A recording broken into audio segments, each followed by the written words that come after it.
Good morning students. Class 12th में electrostatic में chapter second के अंदर चैप्टर सेकंड जो था वो हमारा electric potential and electric capacitance था। इलेक्ट्रिक पोटेंशियल हमने पढ़ लिया था, अब इलेक्ट्रिक कैपेसिटेंस देखेंगे। देखो, इलेक्ट्रिक कैपेसिटेंस में सबसे पहले बात करते हैं हम किसकी, कैपेसिटेंस की बात करते हैं। किसकी बात करते हैं? कैपेसिटेंस की। कैपेसिटेंस क्या होता है? कोई भी ऑब्जेक्ट है, कोई भी मटेरियल है, कोई भी ऑब्जेक्ट है, उस ऑब्जेक्ट उसकी कितनी कैपेसिटी है। कैपेसिटेंस में सबसे पहले कैपेसिटी, उसकी कितनी कैपेसिटी है कि वो चार्ज को अपने पास रख सकता है, अरे बात समझ में, या चार्ज को पास आउट कर सकता है। कोई चार्ज अगर फ्लो हो रहा है तो उसको पास आउट कर सकता है। चार्ज के थ्रू कोई इलेक्ट्रिक फील्ड प्रोड्यूस हो रहा है उसको पास आउट कर सकता है, इलेक्ट्रिक फील्ड लाइन को पास आउट कर सकता है, उसकी कैपेसिटी। तो इस चैप्टर के अंदर हम कैपेसिटेंस की बात करेंगे।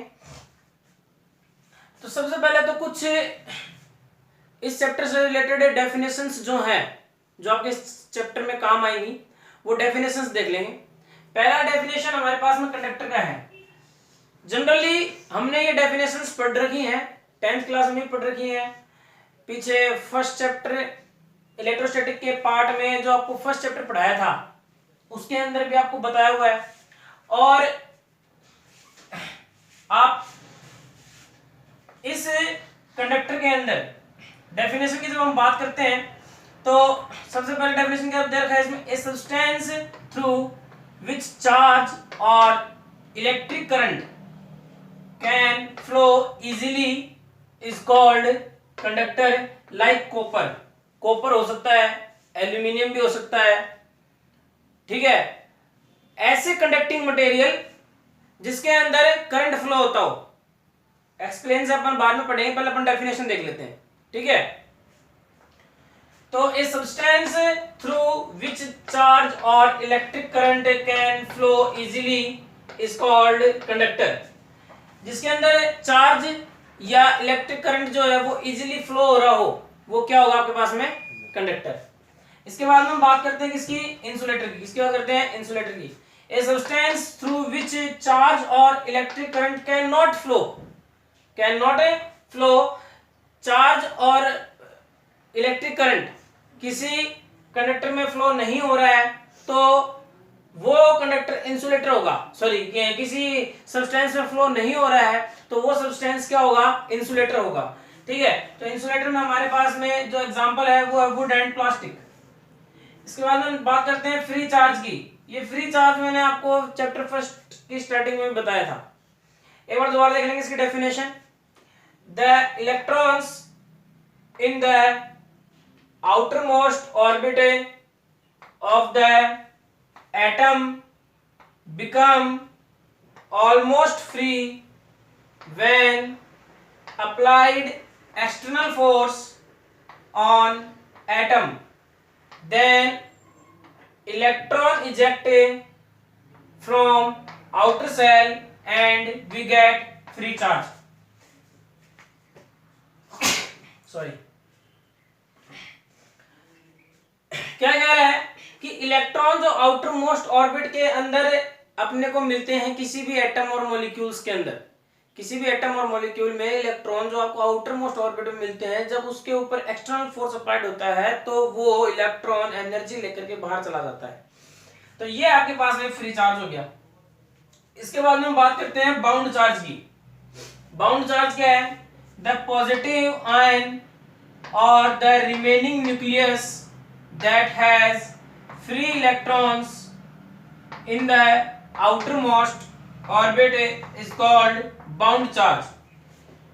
कहने का मतलब ये है कि जो पॉजिटिव आयंस आपको दे रखे हैं, क्योंकि एक एटम और न्यूक्लियस के अंदर, एक एटम में न्यूक्लियस होता है और न्यूक्लियस में पॉजिटिव आयन होते हैं, तो वो जो पॉजिटिव आयंस है, वो जो न्यूक्लियस है, उस न्यूक्लियस से जो ऑर्बिट है, उस न्यूक्लियस के ऑल ऑफ अराउंड अस जो ऑर्बिट्स हैं उसमें फ्री ऑफ इलेक्ट्रॉन्स हैं। कौन से इलेक्ट्रॉन है? Free electron outer most orbit में। तो वो फ्री इलेक्ट्रॉन मैंने यहां क्यों बोला है, क्योंकि जब हम उसके ऊपर एक्सटर्नल फोर्स अप्लाइड करेंगे तो सबसे पहले आउटर मोस्ट ऑर्बिट के इलेक्ट्रॉन ही फ्री होंगे, ठीक है। तो एक्सटर्नल फोर्स अप्लाइड करेंगे तब होंगे, लेकिन हम अगर एक्सटर्नल फोर्स अप्लाइड नहीं करेंगे तब वो कहां रहेंगे, आउटर मोस्ट ऑर्बिट में ही। तो जब वो आउटर मोस्ट ऑर्बिट के अंदर रहेंगे तब हम उनको क्या कहेंगे कि these are called bound charge, उनको क्या बोलते हैं, बाउंड चार्ज, ओके। इसके बाद में बात करते हैं डाइलेक्ट्रिक मीडियम की। डाइलेक्ट्रिक मीडियम क्या होता है, the materials which do not allow electricity to flow within them but show electric effect, यानी कि ऐसे मटेरियल जो इलेक्ट्रिसिटी को अलाउ नहीं करते लेकिन वो इलेक्ट्रिक इफेक्ट शो करते हैं। तो ऐसे मटेरियल कौन से मटेरियल होंगे, ऐसे मटेरियल, ऐसा मीडियम कौन सा मीडियम होगा, डाइलेक्ट्रिक मीडियम होगा। कौन सा मीडियम होगा, डाइलेक्ट्रिक मीडियम होगा। आ रही बात समझ, ये डेफिनेशंस आप उतार लेंगे, ठीक है, काफी अच्छी डेफिनेशन। इसके बाद में हम देखेंगे सेंटर ऑफ चार्ज के डेफिनेशन, ठीक है। Polar dielectric, non polar dielectric क्या होते हैं, इनकी डेफिनेशंस, ठीक है। पहले अपन इनको एक्सप्लेन से थोड़ा समझ लेते हैं। जनरली तो आप सबको ये पता है, लेकिन फिर भी थोड़ा सा देख लेंगे।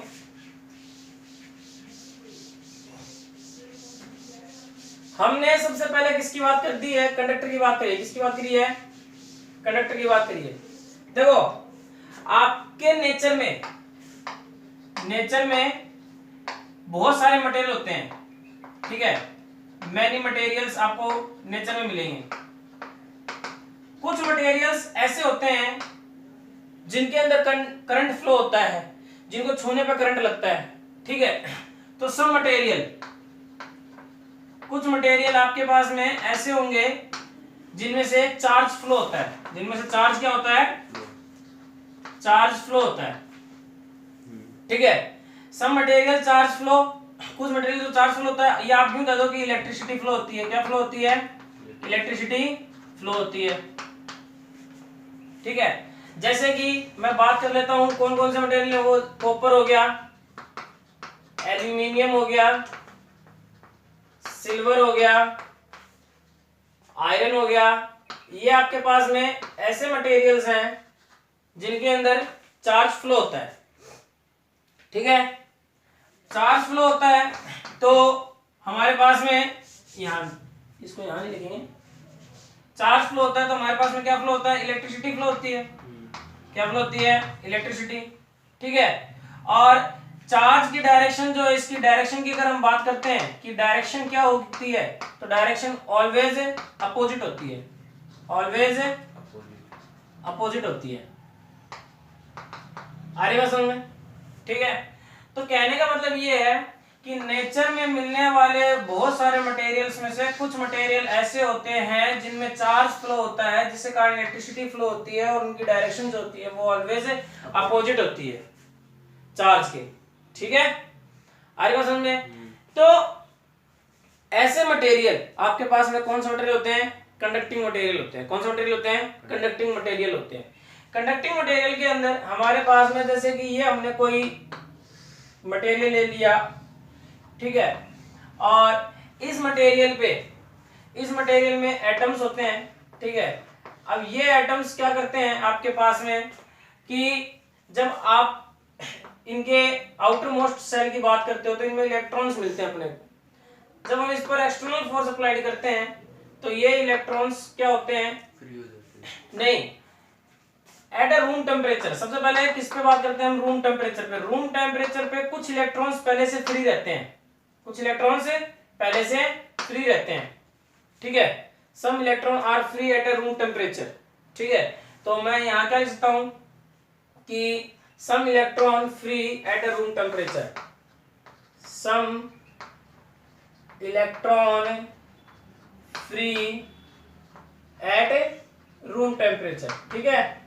और जब हम इस पर एक्सटर्नल फील्ड अप्लाइड करते हैं, एक्सटर्नल फील्ड अप्लाइड करते हैं, एक्सटर्नल फोर्स बोल दो, एक्सटर्नल फील्ड बोल दो, तो ये इलेक्ट्रॉन्स क्या करते हैं, कोलाइड करते हैं किससे, एटम से। किससे कोलाइड करते हैं, एटम से।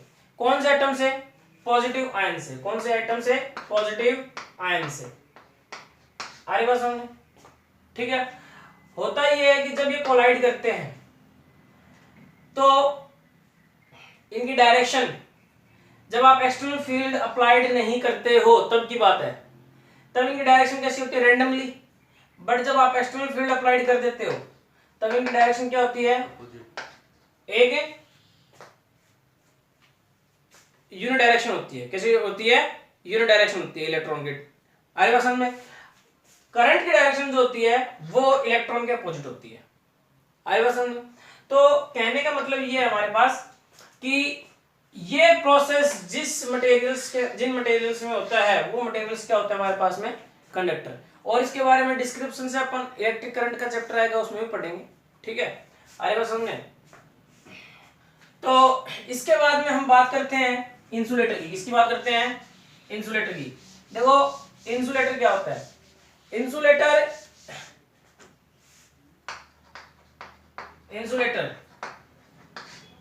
नेचर है। नेचर में आपके पास में ऐसे मटेरियल होते हैं, सम मटेरियल जो अपोज करते हैं किसका, चार्ज के फ्लो होने का। ठीक है, चार्ज के फ्लो को क्या करते हैं, चार्ज फ्लो को अपोज करते हैं। अब जैसे ये इसको अपोज करेंगे तो ये मटेरियल्स कौन से मटेरियल्स होंगे, इंसुलेटर होंगे। कौन से होंगे, इंसुलेटर। जैसे कि मैं जनरली बात कर लेता हूं, आपने अपने घरों में देखा होगा कि जब आप कोई इलेक्ट्रिसिटी का काम करते हो, कोई वर्क करते हो, तो आपको झटका महसूस होता है। इलेक्ट्रिसिटी आपको करंट झटका सा लग जाता है, करंट लगना इसको अपन बोलते हैं। वो कब होता है, जब हम काम कर रहे हैं जमीन पे खड़े होकर के और हमने अपने पैरों में कुछ भी नहीं पहन रखा। ठीक है, लेकिन जैसे ही हम अपने पैरों में चप्पल पहन लेते हैं तो वो झटका हमको महसूस नहीं होता। क्यों नहीं होता, क्योंकि करंट जो है वो बॉडी के अंदर फ्लो तो हो रही है, बट पैर के पास आकर के उसको आगे रास्ता नहीं मिल रहा करंट को। चप्पल ने, जो हमने स्लीपर पहन रखी है, उस स्लीपर ने क्या कर दिया, उसके पाथ को ब्लॉक कर दिया। ठीक है, और जब तक सर्किट कंप्लीट नहीं होगा, तब तक हमको झटके का महसूस नहीं होगा। लेकिन इसका मतलब ऐसा नहीं है कि आप चप्पल पहन लो और क्या नाम है बिजली के तारों को छूने लग जाओ, ऐसा नहीं है। उसमें कई सारे फैक्टर्स डिपेंड करते हैं, आपके बॉडी का टेम्परेचर, नेचर, ठीक है, और करंट की स्ट्रेंथ, करंट की वैल्यू, मतलब बहुत सारे फैक्टर्स हैं वो डिपेंड करते हैं। हमारा बॉडी जो है वो 90 वोल्ट तक की बिजली को एक्सपीरियंस नहीं करता, 90 वोल्ट से ऊपर की बिजली को एक्सपीरियंस कर सकता है। ठीक है, 90 वोल्ट तक की बिजली, अगर अपने बॉडी 80 वोल्ट तक की 90 वोल्ट तक की बिजली अपने अंदर अगर फ्लो हो रही है तो हमको क्या नाम है इतना कोई झटका महसूस नहीं होता। लेकिन अगर इससे ऊपर हो गया 100, 100, 110, 120, then will be very shockly. ठीक है, तो ये हमारे पास में इंसुलेटर क्या होता है, जो क्या नाम है करंट को या चार्ज को फ्लो होने से रोकता है या चार्ज के फ्लो में ब्लॉकिंग करता है। ठीक है, तो हम उसको क्या बोलते हैं, इंसुलेटर बोलते हैं। आगे बस समझ। इसके बाद में अगला टॉपिक था हमारे पास में फ्री चार्ज था, है ना। फ्री चार्ज मैंने अभी आपको बताया। फ्री चार्ज क्या होता है कि कोई भी आपके पास में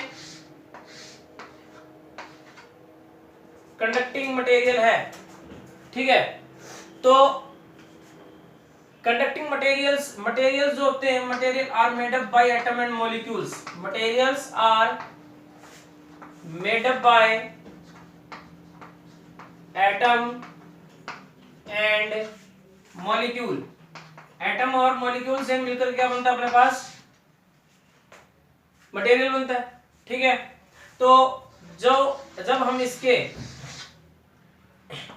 इलेक्ट्रॉन्स की बात करते हैं, ऐसा इलेक्ट्रॉन जो आउटर मोस्ट सेल में रिवॉल्व होते हैं, तो मैं एग्जांपल ले लेता हूं, थोड़ा सा उससे समझ लो आप। जैसे कि मैंने एक ले लिया मटेरियल कॉपर आता है हमारे पास में 29 नंबर पे, ठीक है, और ये हमारे पास में न्यूक्लियस है और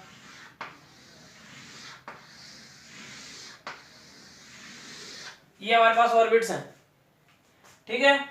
तो न्यूक्लियस के अंदर नंबर ऑफ पॉजिटिव चार्ज कितने होंगे? 29। कितने होंगे? 29। 1 2 3 4 5 6 7 8 9 10 11 12 13 14 15 16 17 18 19 20 1 2 3 4 5 6 7 8 9, ठीक है। 29 हो गए। नंबर ऑफ प्रोटॉन अपने को मिल गए, नंबर ऑफ प्रोटॉन जिसको आप पॉजिटिव चार्ज बोलते हो, कितने मिल गए? 29। और number of neutron sorry electron कितने मिल गए जिनको आप नेगेटिव चार्ज से रिप्रेजेंट करते हो? 29 ही। आई बात समझ में? ठीक है। देखो अब ये जो पॉजिटिव चार्ज है इसका कुछ मास होता है। मास कितना होता है? 1.67 into 10 to the 1.62 7 into 10 to the power minus 27, okay. और इलेक्ट्रॉन का मास कितना होता है? कितना होता है? 9.1 into 10 to the power minus 31। ये वैल्यू याद रहनी चाहिए क्या? अरे बस समझे, ये 625 होगी, 7 होगी न्यूट्रॉन की, ठीक है। तो एटम जो है, ये एटम का मोस्टली इसका जो मास है वो कहाँ होता है? सेंटर में होता है। इसका मास सेंटर्ड होता है। अरे बात समझे, इसको हम बोलते हैं सेंटर ऑफ मास। क्या बोलते हैं? Centre of mass. तो कोई भी एटम और मॉलिक्यूल है इसका मास कहाँ कंसिडर हो, हमने कहाँ कंसिडर कर रखा है? सेंटर पे कंसिडर कर रखा है। कोई भी एटम और मॉलिक्यूल जिसका मास हमने कहाँ कंसिडर कर रखा है? सेंटर पे। This is called centre of मास। अरे बस हमने तो 29 इलेक्ट्रॉन्स हैं। तो हमने जानते हैं कि जो इलेक्ट्रॉन्स फील करेंगे वो कौन से बेसिस पे करेंगे? 2n² के बेसिस पे करेंगे, है ना। n हमारे पास में क्या हो गया? Number of orbit. n क्या हो गया? Number of orbit. Then 2 into 1² equals to 2, 2 into 2² equals to 8। ऐसे ही अपने पास में कितना हो गया? 18, ठीक है। और लास्ट कितना हो गया? 32। हमको कितने इलेक्ट्रॉन फील करने हैं? 29। कितना आ गया? 2, फिर 8, 1 2 3 4 5 6 7 8, उसके बाद में 18, 1 2 3 4 5 6 7 8 9 10 11 12 13 14 15 16 17 और ये 18, ठीक है। 18 हो गया, 8 हो गया, 2 हो गया, कितना हो गया? 28 हो गए। एक इलेक्ट्रॉन बच गया। अब ये इलेक्ट्रॉन जो बचा है आपके पास में, ये कौन से ऑर्बिट का इलेक्ट्रॉन है? आउटर मोस्ट ऑर्बिट का इलेक्ट्रॉन है, ठीक है। ये हमारे पास में आ गया outer most shell. Outer most shell. अब इस आउटर मोस्ट सेल से रूम टेम्परेचर पे, एट ए रूम टेम्परेचर पे क्या होगा? ये इलेक्ट्रॉन जो है जंप करके बाहर आ जाएगा। क्यों? क्योंकि रूम टेम्परेचर पे इसको एनर्जी मिलेगी, ठीक है। एनर्जी मिलेगी तो ये इलेक्ट्रॉन बाहर आ गया। इस इलेक्ट्रॉन को हमने क्या बोल दिया? Free electron. क्या बोल दिया? Free electron. और इलेक्ट्रॉन जो है वो electron have negative charge. Electron have negative charge, then हम इसको क्या बोल सकते हैं? Free charge. क्या बोल सकते हैं? Free charge. अब ये ऑर्बिट तो खत्म हो गया, बच गया ये ऑर्बिट। अब इस ऑर्बिट में जितने भी इलेक्ट्रॉन हैं ये सारे आउटर मोस्ट इलेक्ट्रॉन है जो आउटर मोस्ट ऑर्बिट में है। जब हम टेम्परेचर इस पर इंक्रीज करेंगे, व्हेन वी इंक्रीज टेम्परेचर, जब हमने टेम्परेचर इनके ऊपर क्या कर दिया? इंक्रीज कर दिया, तो क्या होगा कि ये इलेक्ट्रॉन सब फ्री होने लग जाएंगे। अरे बस समझे। तो ध्यान रखना, जो बाउंड चार्ज आपने पढ़ा था नीचे आपने बाउंड चार्ज भी एक डेफिनेशन लिखी है, उसमें हमने क्या बताया कि जो फ्री चार्ज है आपके पास में, जो आउटर मोस्ट सेल में रहता है, ये फ्री चार्ज जो आउटर मोस्ट सेल में रहता है, इसी को तो हम कहते हैं बाउंड चार्ज। अरे बस समझे नहीं आ रही? ये जो फ्री हो चुका है इलेक्ट्रॉन, जब ये फ्री नहीं था तो ये कहां था? आउटर मोस्ट ऑर्बिट में। तो इसको तो हमने कहा था बाउंड चार्ज, लेकिन जब ये फ्री हो गया तो हमने इसको क्या कह दिया?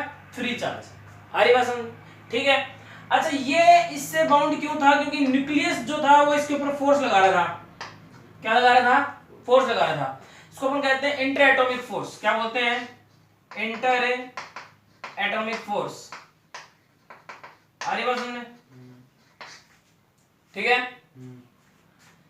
और हम जानते हैं कि ये पॉजिटिवली चार्ज्ड है एटम न्यूक्लियस, और ये negative, then they are attract with each other. ठीक है। तो हमको इसको आउटर मोस्ट ऑर्बिट से बाहर भगाने के लिए, बाहर भेजने के लिए क्या अप्लाइड करना पड़ा? फोर्स अप्लाइड करना पड़ा, जिसको हमने एक्सटर्नल फोर्स बोला। ठीक है। तो ये हमारे पास में एक बेसिक है किसका? फ्री इलेक्ट्रॉन और बाउंड चार्ज का, जो 9th-10th में आपको पढ़ा दिया जाता है। आई बात समझ में? ठीक है। इसके बाद में हमारे पास में अगला डाइलेक्ट्रिक मीडियम। अगला टॉपिक है डाइलेक्ट्रिक मीडियम। देखो, डाइलेक्ट्रिक मीडियम क्या होता है?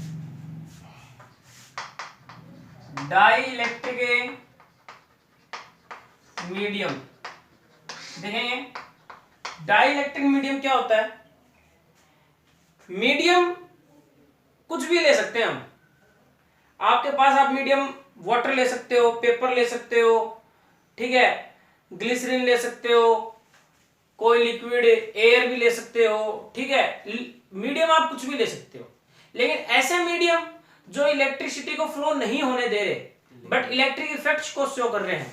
ठीक है, जो इलेक्ट्रिसिटी को फ्लो नहीं होने दे रहे, इलेक्ट्रिसिटी डज नॉट फ्लो,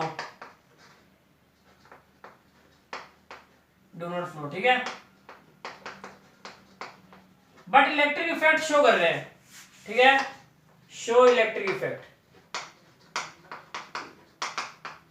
तो ऐसे मीडियम आपके पास में कौन से मीडियम होते हैं? डाइलेक्ट्रिक मीडियम होते हैं।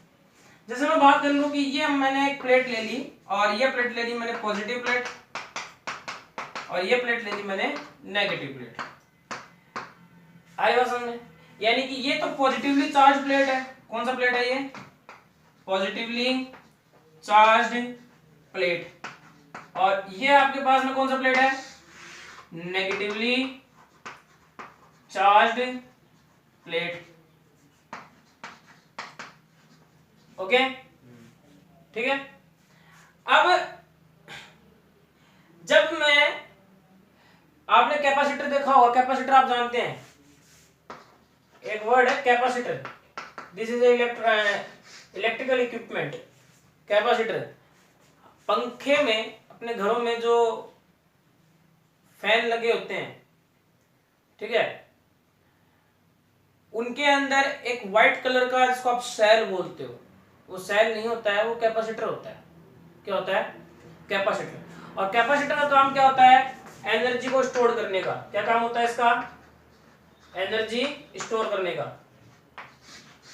आपने देखा भी होगा कि जब आप कैपेसिटर को लो, कैपेसिटर दुकानदार के पास में आप जाते हो और कहते हो कि कैपेसिटर मेरा खराब है, मैं कैपेसिटर चेंज करके दो, तो जो लूटने वाले होते हैं वो तो सीधा कैपेसिटर चेंज करके दे देते हैं। बट जो थोड़े से अपने जानकारी में होते हैं, वो कैपेसिटर को पहले तो प्लग के अंदर लगाएंगे, दोनों वायर, कैपेसिटर में 2 वायर निकले रहते हैं, दोनों वायर को प्लग के अंदर लगाएंगे और फिर उसको टच करवाएंगे, तो एक स्पार्क प्रोड्यूस होगा। क्या प्रोड्यूस होगा? स्पार्क। अगर इस स्पार्क की इंटेंसिटी हाई है, इंटेंसिटी क्या है? हाई, इसका मतलब कैपेसिटर क्या है? सही है। लेकिन अगर इसकी जो स्पार्क की इंटेंसिटी है वो लो है, तो इसका मतलब कैपेसिटर क्या है? वीक है, और इस वजह से पंखा नहीं चल रहा। अरे वसंत ने, पंखे को चलने में कैपेसिटर का क्या रोल होता है, इसके बारे में हम इलेक्ट्रिक करंट में बात कर लेंगे। ठीक है, अभी अपने को इसके बारे में बात नहीं करनी है। इलेक्ट्रिक करंट चैप्टर आएगा तो हम इसके बारे में डिस्क्रिप्शन से बात कर लेंगे, कि अल्टरनेटिंग करंट भी चैप्टर आएगा, उसमें भी हम बात करेंगे कि कैपेसिटर का क्या रोल होता है, कैसे पंखा चलता है। ठीक है, वो सारी चीजें। अभी अपने को यह समझना है कि इलेक्ट्रिक मीडियम क्या सिस्टम है। तो प्लस से माइनस जो इलेक्ट्रिक फील्ड लाइंस है उनकी डायरेक्शन कुछ ऐसी होगी। अगर मैं प्लस से माइनस की बात करता हूं, इलेक्ट्रिक फील्ड लाइन की डायरेक्शन ऐसी होगी, यानी कि प्लस के थ्रू जो इलेक्ट्रिक फील्ड लाइन है वो आउटसाइड और माइनस के थ्रू इनसाइड। लेकिन ये तब है जब इसके बीच में, प्लस और माइनस के बीच में क्या है, वैक्यूम है। क्या है? वैक्यूम है। ठीक है, या आप एयर भी मान सकते हो, क्योंकि एयर हम कंसीडर कर लेते हैं वैक्यूम के इक्वल। अब वैक्यूम तो यहां जनरेट हम प्रोड्यूस कर नहीं सकते ना, इसलिए हम एयर को किसके इक्वल मान लेते हैं, वैक्यूम के इक्वल मान लेते हैं। तो अभी इलेक्ट्रिक फील्ड इंटेंसिटी जो है between plate, electric field intensity between plate क्या होगी, मैक्सिमम होगी। इलेक्ट्रिक फील्ड इंटेंसिटी क्या होगी, मैक्सिमम। ठीक है, तो अगर मैं आपसे बात करूं कि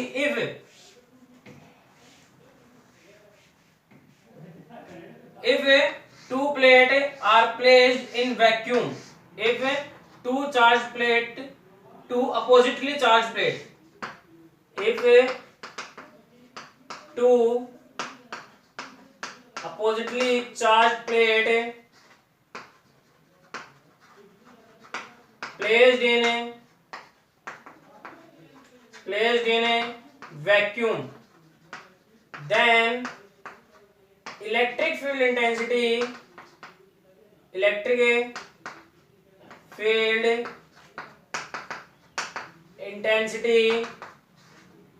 will be maximum,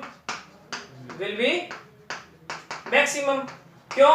क्योंकि इलेक्ट्रिक फील्ड लाइन जो प्लस से आउट हो रही है और माइनस पे इन हो रही है, इनको कोई ब्लॉक करने वाला नहीं है।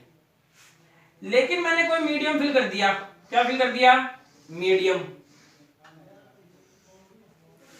ठीक है, मैंने कैपेसिटर का एग्जांपल इसलिए दिया था, कैपेसिटर को जब आप फोड़ के देखोगे तो देखोगे कि उसके बीच में एक ब्राउन कलर का मीडियम भरा रहता है। आगे बात समझ में?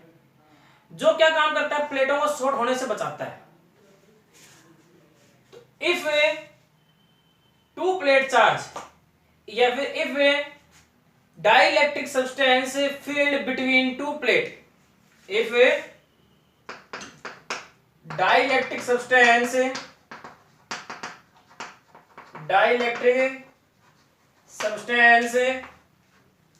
filled between two plate,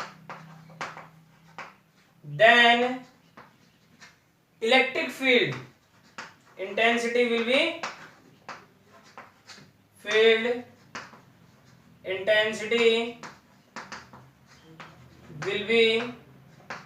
minimum.